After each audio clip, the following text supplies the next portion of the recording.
దేవుని నామానికి మహిమ కలుగును గాక. మధ్యనున్న మరి దేవుడానికి నా ప్రత్యేక వందనాలు. కార్యక్రమం నడిపించిన నిత్యందానికి నా ప్రత్యేక వందనాలు. చేరువచ్చిన మీ అందరూ కూడా నా హృదయపూర్వకమైన వందనాలు.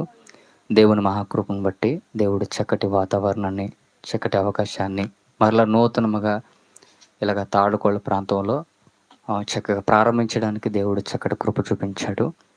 మరి ఈ కార్యక్రమాన్ని దేవుడు జయప్రదంగా జరిపించాలని నా దేవుని మనస్ఫూర్తిగా కోరుకుంటూ, మరి ఈరోజు సండే వర్షిప్గా మరి దేవుని కృపను బట్టి ఈ వర్షిప్ని ఒక పద్ధతిగా, ఒక క్రమముగా తీసుకెళ్లాలని, మరి అన్ని చక్కటి ఆలోచనతో మరి కార్యక్రమం నడిపించాలని చాలా ఆశపడుతున్నాము. ఒక్కొక్క వారం ఒక్కొక్క కంటెంట్. ఈరోజు ఆరాధన వర్షిప్, వచ్చే వారం ప్రార్థనకు సంబంధించిన వర్షిప్, మూడో వారం పశ్చాత్తాప కలిగిన వర్షిప్, నాలుగో వారం హెచ్చరికతో కూడినటువంటి వర్షిప్. ఇలాగా వర్షిప్ని జరిగించాలనే ఒక ఆలోచనతో కార్యక్రమాన్ని ప్రారంభించాము. దేవుడు ప్రతి కార్యక్రమంలో దేవుడు మనలందరినీ ముందుకు నడిపించాలని ఆ దేవుని కోరుకుంటూ చిన్న ప్రార్థన చేసుకునే వాక్య పరిచయంలోనికి వెళ్ళిపోతాం. పరిశుద్ధుడా, ప్రేమగల మా తండ్రి, కృపగల మా దేవ, మీ దయని బట్టి, మీ కృపను బట్టి వందనాలు తండ్రి. నాయనా, ఎన్నికలేని మమ్మల్ని ఎన్నుకున్నారు ప్రభువా. తండ్రి, ఈ దినాన్ని తాళుకోళ్ళ ప్రాంతంలో నూతనముగా ప్రారంభిస్తున్న ఈ కార్యక్రమంలో ప్రభువా, మీ దాసులుగా ప్రభువా మేము నిలబడినందుకు స్తోత్రాలు తండ్రి. నేను మీ ఆత్మను మాకు సంపూర్ణంగా అనుగ్రహించండి.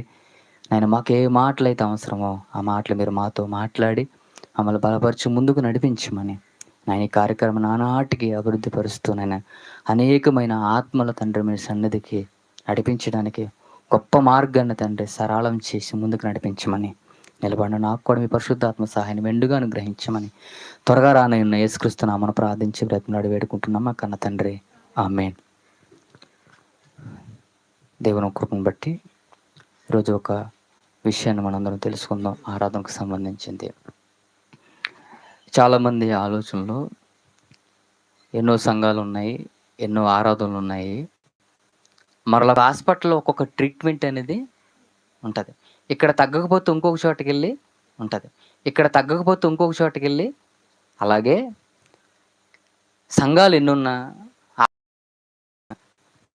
ఒక చోట మారిన మనిషి, ఒక చోట నిలబడలేని మనిషి దేవుడు మరొక చోట నిలబెట్టడం ఉంటుంది. అలాంటి క్రమంలో ఇలాంటి ఆరాధనలు అనేవి చాలా మనకి. అయితే ఆరాధన అనేది ఎలా చేయాలి, దేవుని ఆరాధించాలి, దేవుని ఏ రీతిలో ఆరాధించాలి అంటే, ఆరాధన అనగానే ఒక పాటలు పాడడం, లేదా ఒక ప్రసంగం చేయడం, లేకపోతే మనం కామ్గా కూర్చోవడం, ఆయన సన్నిధిలో నిలబడడమే ఆరాధన. అసలు ఆరాధన అంటే ఏంటి? దేవుడు ఎలాంటి ఆరాధన చేయమన్నాడు, ఆయనకి ఎలాంటి ఆరాధన అంటే ఇష్టం అనేది ఇవేవి మనం ఆలోచించాం. కానీ ప్రార్థన అంటే ప్రార్థన, సండే అంటే సండే. ఇది దేవునికి నచ్చినట్టుగా జరుగుతుందా, దేవుడు అనుకున్నట్టుగా జరుగుతుందా అనేది లేదు. కానీ మనం చేస్తున్నామన్న ఒక ఆలోచన మాత్రమే ఉంది. కానీ దేవుడు చెబుతున్న మాట మనం ఆలోచించగలిగితే, ఆరాధన ఎలా జరగాలి అనే విషయాన్ని మాట్లాడుతూ యేసుక్రీస్తు వారు మాట్లాడుతూ 4వ అధ్యాయం యోహాను రాసిన సువార్త 23వ వచనంలో రాయబడుతున్న మాటను ఒకసారి మనం అందరం చూడగలిగితే, చెబుతున్న మాట చూడండి. అయితే యథార్థముగా ఆరాధించువారు ఆత్మతోనూ సత్యముతోనూ తండ్రిని ఆరాధించు కాలము వచ్చున్నది అన్నట్టు. అంటే తండ్రికి ఆరాధన, ఎలాంటి ఆరాధన కావాలి? ఆత్మతోనూ సత్యముతో. అంటే ఆయన కోరుకున్న విధం ఏంటంటే, నన్ను ఆరాధించేవారు ఎవరైనా ఉండాలంటే, నన్ను ఎవరైనా ఆరాధించాలంటే అది ఆత్మతోనూ సత్యముతోనూ ఆరాధించాలి. అంటే దేవుడు ఎందుకు ఈ పదాలు వాడుతున్నాడు అంటే, మనం ఆరాధించడంలో ఏమైనా తేడా ఉందా, లేకపోతే వాళ్ళు ఆరాధించిన దాంట్లో ఏమైనా తేడా ఉందా? అంటే ఆల్రెడీ ఆరాధన సమాజంలో ఆనాటి కాలంలో జరుగుతుంది, ఈనాటి కాలంలో కూడా జరుగుతుంది. మరలా యేసుక్రీస్తు వారు ప్రత్యేకంగా తండ్రిని ఆరాధించేవారు ఎలా ఆరాధించాలో తెలుసా? ఆత్మతోనూ సత్యముతోనూ. అంటే ఆత్మతో ఆరాధన జరగట్లేదా, లేకపోతే సత్యముతో ఆరాధన జరగట్లేదా? అంటే ఒక విషయాన్ని చెబుతున్నారంటే అది జరగకపోతేనే దాన్ని చెప్పడం జరుగుతుంది. జరిగితే చెప్పాల్సిన అవసరత ఎందుకు? ఓకే, ఎలాగై చేయండి అని చెబుతాడు. జరగకపోతే, కానీ తండ్రిని ఆరాధించేవారు అలా కాదు. ఎలా ఆరాధించాలంటే ఆత్మతోనూ సత్యముతోనూ ఆరాధించాలి. అలాగే ఒక సంఘం బైబిల్లో పౌలు గారు ప్రస్తావిస్తూ ఒక సంఘాన్ని చెబుతూ పిలిప్పిలికి రాసిన ఒక సంఘంలో అపోస్తుడైన పౌలు గారు ఆ సంఘానికి ఒక హెచ్చరిక చేశాడు. ఎందుకంటే సమాజంలో చాలా ఆరాధనలు జరుగుతున్నాయి, చాలామంది సేవకులు ఉన్నారు, చాలామంది విశ్వాసులు ఉన్నారు, చాలామంది ఆరాధించేవారు ఉన్నారు. ఈనాటి కాలంలో కాదు, ఆనాటి కాలంలో కూడా చాలామంది ఆరాధికులు ఉన్నారు. కానీ పౌలు గారి కాలంలో ఆ పౌలు గారు ఉన్న ఆ సమాజంలో పిలిపి సంఘానికి తిమోతిని పంపుతూ ఒక పత్రిక రాస్తూ సంఘానికి ఒక విషయం చెప్తున్నాడు. దేనికి చెప్తున్నాడు? పర్టికల్గా ఆరాధన గురించి మాట్లాడుతున్నాడు. ఆరాధన ఎలా చేయాలో చెప్తున్నాడు, లేదా ఆరాధకులు ఎలాంటి వారు సమాజంలో ఉన్నారో చెప్పాడు. పిలిపిలికి రాసిన పత్రిక 3వ అధ్యాయము, పిలిపిలికి రాసిన పత్రిక 3వ అధ్యాయము మొదటి వచనం నుంచి రాయబడుతున్న మాట చూడండి. మెట్టుకు నా సహోదరులారా, ప్రభువునందు ఆనందించుడి, అదే సంగతులను మీకు రాయుటకు నాకు కష్టమైనది కాదు, మీకు అది క్షేమకరము. కుక్కల విషయమై జాగ్రత్తగా ఉండండి అన్నాడు. కుక్క ఏ విషయం అంట? మనం అనుకునే కుక్కల గురించి ఆయన మాట్లాడడం లేదు. ఆయన చెప్పాలంటే చాలా వెరైటీగా మాట్లాడాడు. ఇంకా అనాలంటే అంటే ఒక సేవకుల గురించి ఆయన మాట్లాడిన పదం ఏంటో తెలుసా? కుక్కలు ఉన్నారు, చాలా జాగ్రత్తలు, కాటేసే రకాలు, అరిసేసే రకాలు, రెక్కేసే రకాలు ఉన్నారు. ఎక్కడ? సంఘంలోనే. ఒక ఆరాధన కూడా ఒక విధం ఉందని చెబుతూ కుక్కల విషయమై జాగ్రత్తగా ఉండండి, దుష్టులైన పనివారి విషయమై జాగ్రత్తగా ఉండండి, ఈ చేదనైన నాచరించు విషయమై జాగ్రత్తగా ఉండండి. ఎందుకనగా శరీరమును ఆస్పదం చేసుకొనక దేవుని యొక్క ఆత్మను ఏంటంటే ఆత్మ వలన ఆరాధించుచు అన్నట్టు. అంటే శరీరాన్ని ఆరాధన చేసుకోకండి. అంటే శరీరం ద్వారా ఎవరిని ఆరాధించుకో? దేవుని ఆరాధించుకో. వీళ్ళందరూ ఎలాగ ఆరేస్తున్నారు తెలుసా? అంటే శరీర సంబంధంగా శరీరాన్ని ఆస్పందం చేసుకుని ఆ ఊగడం కానీ, లేదా కేకలేయడం కానీ, ఆ అరవడం కానీ. ఇంకా చెప్పాలంటే పౌలు గారు ఒకే ఒక్క మాటలు ఏమన్నాడంటే, వాళ్ళ కుక్కలని చెప్పాడు, వాళ్ళ దుష్టులని చెప్పాడు, వాళ్ళ చేదైన మనుషులు అని చెప్పాడు. ఇలాంటి సమాజంలో ఇలాంటి ఆరాధన వద్దు.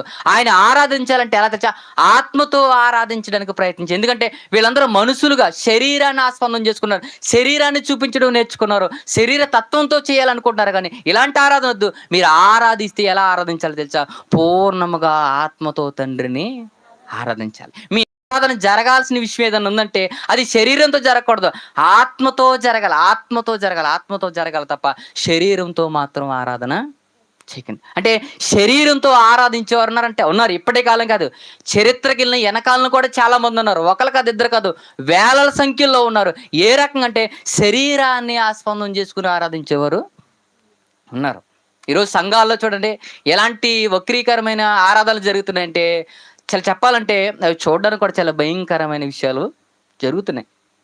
పడగొట్టేవాడు ఒకడు, లేపేవాడు ఒకడు, తోసేసేవాడు ఒకడు, ఊపేసేవాడు ఒకడు, ఊగిపోయేవాడు ఒకడు.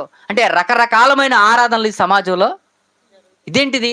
ఆత్మతో జరిగే ఆరాధన ఇలాగే ఉంటుందా? అంటే ఆత్మతో చేసే ఆరాధన ఇదే రకంగా ఉంటుందా? అంటే శరీరాన్ని కనుపరుస్తున్నారు చూడండి. ఏంటంటే ఆరాధించేవాడు చూడండి, ఆ పాట వినగానే ఊగిపోయి గంతులే వేస్తాడండి. ఇదే నా దేవుడు కోరుకున్న ఆరాధన? ఆయన అంటుంది ఇది ఆరాధన కాదు, ఆత్మతో ఆరాధించాలి. శరీరంగా ఆరాధించే వాళ్ళు చాలామంది ఉన్నారు. ఆయన ఎందుకు పర్టికల్గా చెప్తున్నాడంటే ఆత్మతో కావాలి, ఆత్మతోను సత్యం. అంటే సత్యం అంటే వాక్యం, వాక్యానుసారమైన ఆత్మతో తండ్రిని ఏం చేయాలి? ఇప్పుడు ఆరాధించాలి. మరి వీళ్ళు ఎలా ఆరాధిస్తున్నారు అని అంటే మనకు పదం చెప్తున్న మాట, బైబిల్లో రాయబడుతున్న మాట. యెషయా గ్రంథం 29వ అధ్యాయం, యెషయా గ్రంథం 29వ అధ్యాయంలో రాయబడుతున్న మాట చూడండి. యెషయా గ్రంథం 29వ అధ్యాయం 13వ వచనంలో రాయబడుతున్న మాట చూడండి. ప్రభు ఇలాగూ సెలవిచ్చుచున్నాడు, ఈ ప్రజలు నోటి మాటతో నా యొద్దకు వచ్చుచున్నారు, పెదవులతో నన్ను గణపరుచుచున్నారు, గాని తమ హృదయములు నాకు దూరముగా చేసుకొని ఉన్నారు అన్నట్టు. ఎలా చేసుకున్నారంట? అంటే పెదాలతో ఏం పాటలు పాడడం అంటే వల్లించడంలో మామూలుగా లేదు. మనం ఏమనుకుంటున్నాం? పాట పాడితే ఉద్యమం వచ్చేస్తుందండి బాడీలోంచి. ఇది కాదు. మనకి ఏం రావాలి? ఆత్మీయత రావాలి. ఆత్మతో తండ్రిని ఏం చేయాలి? ఆరాధించాలి. శరీరం ఊగిపోవడం ఏంటి? శరీరం ఒకటి. ఎప్పుడైతే ఆరాధన జరుగుతుందో ఆ ఆరాధనలో మనకి ఏమి రావాలంటే మార్పు రావాలి, ఆత్మీయ స్థితి అనేది మనలోకి రావాలి. చరిత్రలో ఆరాధించిన వాళ్ళు చాలా మంది ఉన్నారండి. ఎందుకంటే మనకి అన్ని చాలా దూరం, మరలా పాలకొల్లు ప్రాంతం వెళ్ళాలి. కొద్దిసేపు మనం షార్ట్ కట్ లో మనం మాట్లాడుకుందాం. చరిత్రలో కూడా చాలా మంది ఆరాధించేవారు ఉన్నారు. ఇశ్రాయేలు ఆరాధించేవారు. వాళ్ళ ఆరాధన ఏంటి? యాజకుడు ఎదురుగా ఉంటే సమాజం అంతా చుట్టూ ఉండి వాళ్ళు ఆరాధించేవారు. ఏ రీతిగా తెలిసిందాక వాక్యపట్నంగా ఆరాధన పట్టంగా మీరు చదివారు. అదేంటో తెలుసా? సర్వ సమాజము బయటుండి తండ్రిని ఆరాధించిన ఆరాధన. అది ఎలా ఉందో చూడండి. చరిత్రలో జరిగినది అది, చరిత్రలో జరిగిన ఆరాధన అది. ఆ ఆరాధన చూడండి ఎలా ఉంది. భూమి ఆకాశములు సృజించిన దేవానగానే ఆయన కృప నిరంతరం ఉంది. చూడండి మన ఆరాధనకి వాళ్ళ ఆరాధన చూడండి. తండ్రి చేసిన కార్యాన్ని చెబుతూ, ఆ తండ్రి కార్యాన్ని ఆ సమాజం అంతా అరుస్తూ వాళ్ళు చెబుతున్న మాట తెలుసా? నాయన నీ కృప నిరంతరము ఉండును. వాళ్ళ ఆరాధన చూడండి ఎంత డిఫరెంట్గా ఉంది, ఎంత డిఫరెంట్గా ఉందో. వాళ్ళు చేసిన ఆరాధనలో చాలా విధం ఉంది. కానీ ఈరోజు వాళ్ళు చేస్తున్న ఆరాధన ఎలా ఉందో తెలుసు అంటే శారీరక సంబంధమే. మీరు పెదవులతో వాళ్ళిస్తున్నారే తప్ప మీ హృదయాలు ఎలా ఉన్నాయంట? దూరంగా ఉన్నాయి. హృదయాలు ఏమి ఎలా ఉన్నాయి? దూరం చేసుకున్నారు. దూరం అయిపోయినాయి. మీ హృదయాలు మాకు దూరం అయిపోయినాయి. శరీరంతో ఆరాధిస్తున్నారు తప్ప హృదయాలు అయితే ఏం లేవు, దగ్గరగా లేవు. ఉండాల్సింది ఏవి దగ్గరగా ఉండాలి? హృదయాల దగ్గరగా ఉండాలి. హృదయాలు ఏమైపోయి దూరంగా ఉన్నాయి. పెదాలతో వస్తుంది కానీ ఆరాధన హృదయంలో ఉండి అయితే మాత్రం ఆరాధన జరగాలి. ఆరాధన ఎక్కడి నుంచి జరగాలి? హృదయంలో నుండి జరగాలి. మరి వాళ్ళు ఎలా ఆరాధిస్తున్నారు? పెదవులతో మాత్రమే చక్కగా పాట ఎంచుకుంటారండి. ఆ పాట కూడా ఎలా ఉండాలి తెలుసా? మంచి ఉద్యమంగా ఉండాలి. కానీ ఆ పాటలో అర్థం లేని పాటలు ఈరోజు సమాజంలో ఉన్నాయి. ఒక పాట వింటే ఆ పాటలో చరిత్రలో పెద్దలు రాశారు ఏంటిదా? క్రీస్తునామం ధరించిన ఓ క్రైస్తవుడా అని చెప్పి పాట. ఎవరిని ధరించాలి? క్రీస్తు నామము ధరించిన ఓ క్రైస్తవుడు అని చెప్పాలి. ఇప్పుడు ఏం చేయాలి? మారవా, మార్పు చెందవా. ఇప్పుడు ఆ పాట ఒక అర్థవంతంగా ఉంటుంది. ఆ పాటను ఎవరన్నా అత్తమాల పాడతారా? ఎందుకు? మన బ్రతుకుని చూపిస్తుంది. అంటే పెదాలతోనూ మాట్లాడుతున్నా కానీ నీ శరీర క్రియలు మాత్రం మారలే. కానీ ఆరాధన ఎలా జరగాలంటే ఆత్మతో తండ్రిని ఆరాధించాలి. అయితే ఒకటే వీళ్ళ శారీరక సంబంధమైన ఆరాధన జరుగుతుంది. రెండోది చెప్పాడు తెలుసా? సత్యముతో ఆరాధించాలి. మరి సత్యంతో సత్యముతో కూడా వీళ్ళు ఆరాధించట్లేదు.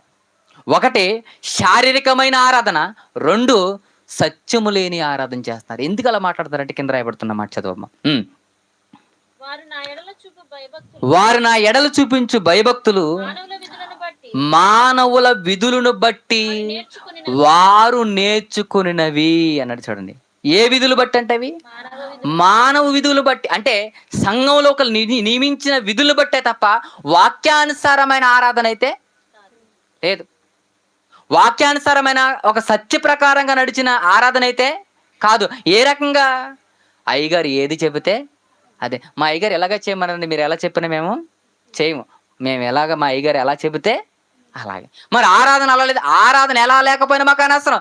మా అయ్యగారు మా కంటెంట్ పెట్టారా లేదా? చూడండి, చాలా మంది పరలోక ప్రార్థన చేస్తారు. ఇది ఇప్పుడు పూర్వీకులు పెట్టారు.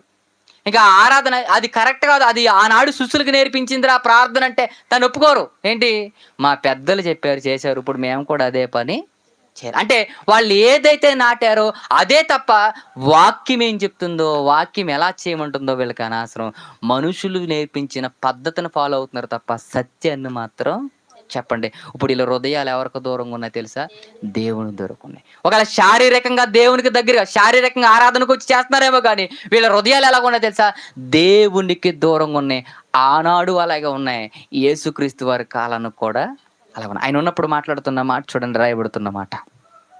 మత్తయి రాసిన సువార్త 15వ అధ్యాయం 1వ వచనంలో చెప్తున్న మాట చూడండి. ఆ సమయమున యెరూషలేము నుండి శాస్త్రులను పరిసయ్యులను యేసునొద్దకు వచ్చి ఈ శిష్యులు చేతులు కడుక్కొనకుండా భోజనము చేయుచున్నారే, వారెందు నిమిత్తము పెద్దల పరంపర ఆచారములను అతిక్రమించుచున్నారని అడిగిరి. అందుకనే మీరు మీ పరంపర ఆచారముల నిమిత్తం దేవుని ఆజ్ఞను ఏం చేస్తున్నారంట? అతిక్రమిస్తున్నారంట. అంటే దేవుని సేవించడం వీళ్ళ మైండ్ ఏంటి?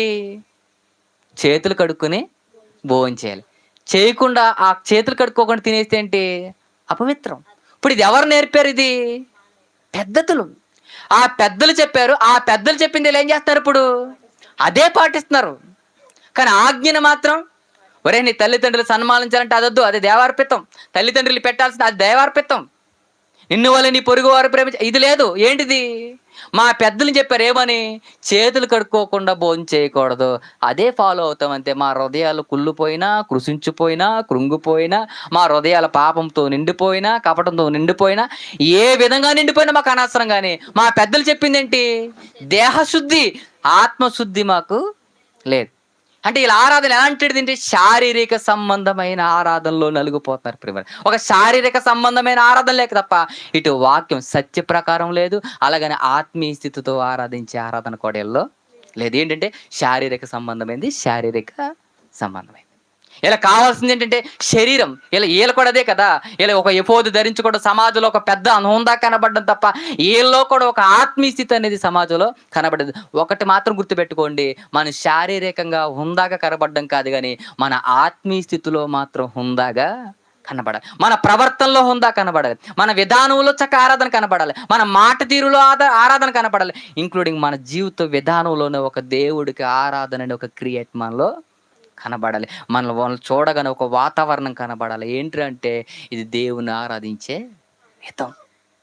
ఒక దేవుని ఆరాధించడం అంటే ఇదే విధానం. అది యేసుక్రీస్తు వారి కింద చెప్తున్న మాట కూడా చదవండి, మారవచ్చును.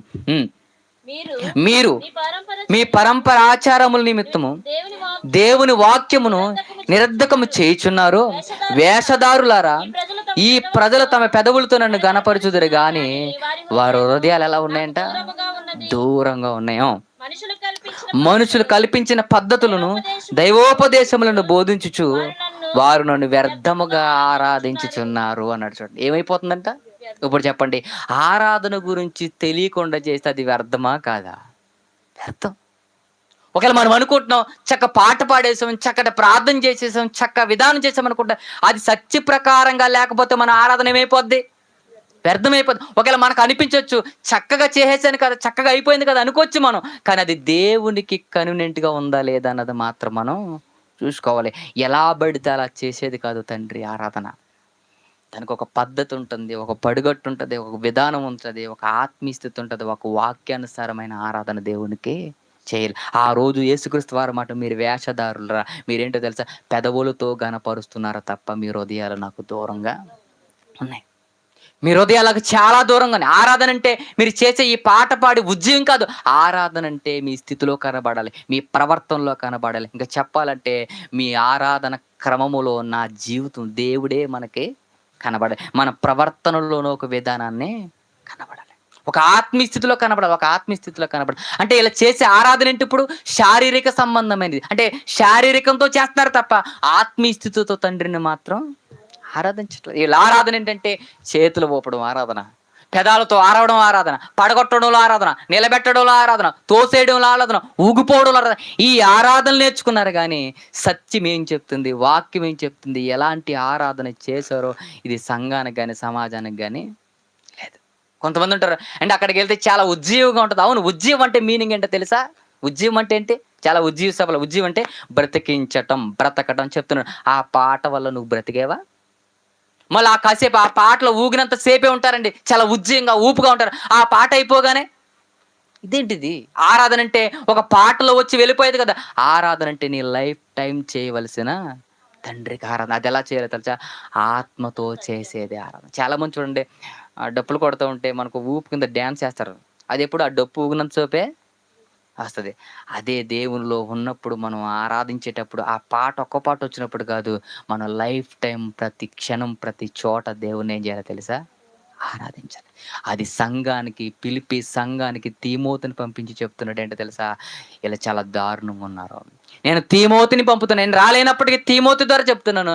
తీమోతి మీకు ప్రకటిస్తాడు, మీకు చెబుతాడు ఆరాధన అంటే ఏంటో చెప్తాడు. మీరు వాళ్ళని ఫాలో అవ్వకండి. వాళ్ళ శరీరాన్ని ఆస్పందం చేసేవాడు, శరీరాన్ని చూపించేవాడు, శరీర విధానాన్ని కనిపెరిచేవాడు దగ్గర ఆరాధన కాదు, ఒక ఆత్మీయ స్థితి విధానాన్ని కనబడాలి. అది ఎలా ఉండదు? సైలెంట్గానే ఉండాలి, కానీ అది తండ్రి దగ్గరికి వెళ్ళిపోవాలి. అది పిన్ డ్రాప్ సైలెంట్గానే ఉండాలి, కానీ ఆ ఆరాధన దేవుడు మనల్ని తాకే విధంగా ఉండాలి. అరిస్తే ఆరాధన అవ్వదు, కేకలేస్తే ఆరాధన అవ్వదు, ఊగిపోతే ఆరాధన అవ్వదు.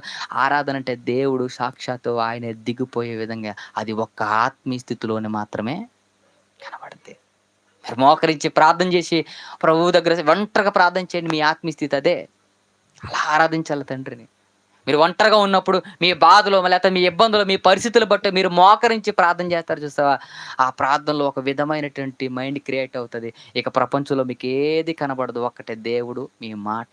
ఒక నిశ్శబ్దం కలిగిన ఆత్మీయతో తండ్రిని అడుగుతారు చూసావా, అలాంటి స్థితి మనకు రావాలి ప్రియమైన వారు. ఇప్పుడు పిలిపి సంఘానికి చెప్తున్నాడు చూడండి, ఆ సంఘంతో మాట్లాడుతూ ఆయన రాయిస్తున్న మాట చూడండి, చక్కటి మాట రాశాడు చెప్తున్నాడు చూడండి.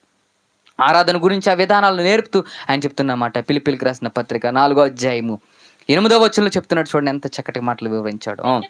మెట్టుకు సహోదరులారా, ఏ యోగ్యత అయినను మెప్పైనను ఉండి ఏవి సత్యమైనవో, ఏవి మన్యమైనవో, ఏవి న్యాయమైనవో, ఏవి పవిత్రమైనవో, ఏవి రమ్యమైనవో, ఏవి ఖ్యాతి కలిగినవో వాటి మీద ధ్యానించుకొనుడి అన్నాడు చూడండి. ఏం చేయాలంట? జ్ఞానం ఉంచుకోండి. ఏట్ల మీదంట? ఏవి సత్యమైనవో, ఏవి పవిత్రమైనవో, ఏవి యథార్థమైనవో అవి మీరు గ్రహించాలి. చాలా మంది ఉన్నారు మోసం చేసేవాళ్ళు. శారీరకంగా ఆరాధించే వాళ్ళు చాలా మంది ఉన్నారు. ఒక్కొక్కటి చెప్తున్నాడు. మీరు జాగ్రత్తగా ఏది ఏంటంటమ్మా రాయబడుతున్నమా, ఏవి యోగ్యమైనవో, ఏవి న్యాయమైనవో, ఏవి పవిత్రమైనవో, ఏవి రమ్యమైనవో, ఏవి ఖ్యాతి గలవో వాటి మీద ధ్యానం ఉంచుకోండి తప్ప శారీరక సంబంధమైన ఆరాధనలకి చూడండి. ఇక్కడ చాలా విషయాలు చెప్పాడు. ఈ చాలా ఒక్కొక్కటి గురించి మనం ఆలోచిస్తే చరిత్రలో ఎప్పుడైనా ముందు భవిష్యత్తులో ఒక్కొక్కటి గురించి మనం ఆలోచిద్దాం. ఒక ఆరాధనలో చెప్తున్నాడు అవి ఎలా ఉండాలి? పవిత్రమైనదిగా ఉండాలి, అది యోగ్యమైనదిగా ఉండాలి, అది న్యాయమైనదిగా ఉండాలి, అది మనిషికి ఖ్యాతిని తెచ్చే విధంగా ఉండాలి, అది ఒక గొప్పదిగా ఉండాలి. అది ఎలా పడితే అలా చేసేది కాదు. అది ఎలాంటిది? ఆత్మీయతతో చేసేదే ఆరాధన. కింద మాటకు చదువు. మరియు మీరు నా వలన ఏమి నేర్చుకుని అంగీకరించుతారో, నా ఎందున్నట్టుగా ఏ వింటురో, ఏవి చూచుతురో అట్టి వాటిని చేయుడి, అప్పుడు సమాధానకర్తైన దేవుడు మీకు తోడై ఉంటాడు. అంటే అప్పుడు దాకా తోడై ఉండడా? నేను చెప్పింది, నేను ఏ ఆరాధన అయితే చెప్పాను, ఏ విధమైతే నేర్పించాను, ఏ క్రమమైతే మీకు నేర్పించాను, ఆ క్రమాన్ని మాత్రం మీరు ఫాలో అవ్వాలి. మీరు ఇది కాకుండా వేరేది శారీరక సంబంధమైన ఏదైనా మీరు కనుపరచడానికి ప్రయత్నం చేశారా, ఆ ఆరాధన ఏమైపోద్దో తెలుసా? వ్యర్థమైపోద్ది. ఒక విధానం నేర్పేశాడండి, ఒక విధానం, ఒక నీట్నెస్ నేర్పేసి వెళ్ళిపోయాడండి పౌలు గారు. ఆ రోజు ఆనాడు చెప్పిన ఇప్పటికీ మనం ఏం చేయట్లేదు, ఆరాధన గురించి ఆలోచించే విధానమే మన దగ్గర అసలే లేదు. ఆరాధన అనుకుంటే అందరు చేసేది ఆరాధన కాదంటే, అందరు చేసేది ఆరాధన కాదు. దేవుడు ఒక వాక్య ప్రకారంగా చెప్పినది ఒక విధానం ఉంది, ఆ విధానం ప్రకారం నేర్చుకునేదే ఆరాధన. ఒకటి చెప్తున్నాడు సత్యం ఉండాలి, రెండోది ఆత్మ ఉండాలి. ఇక్కడ శారీరకంగా కనబడడానికి వీలేదు, మన గొంతులు వినబడ్డానికి వీలేదు. ఏంటో తెలుసా? ఆరాధన అనేది ఒక అద్భుతమైన రీతిలో దేవుడు చెప్పినట్టుగా ఆత్మీయ స్థితితో చేసేదే ఆరాధన. మనం ఏమనుకుంటున్నాం తెలుసా? మనం ఏదో పెద్ద పెద్దగా అరుపులుగా చేసేసేది కాదు. ఆత్మీయ స్థితి. ఆత్మ ఎక్కడన్నా కేకలేద్దా, అరుస్తుందా, గంతులేద్దా? ఎలా ఉంటుంది? యేసుక్రీస్తు వారిలోకి ఆత్మ ఉంది, పరిశుద్ధాత్మ ఎంత సైలెంట్గా. ఆయన స్వరం అంటే వీధుల్లో కూడా ఆయన కేకలేడు, ఆయన ఏం చేయడు, జగడం ఆడు. ఆయన విధానం, ఒక ఆత్మీయ స్థితి, ఒక విధానం వేరు.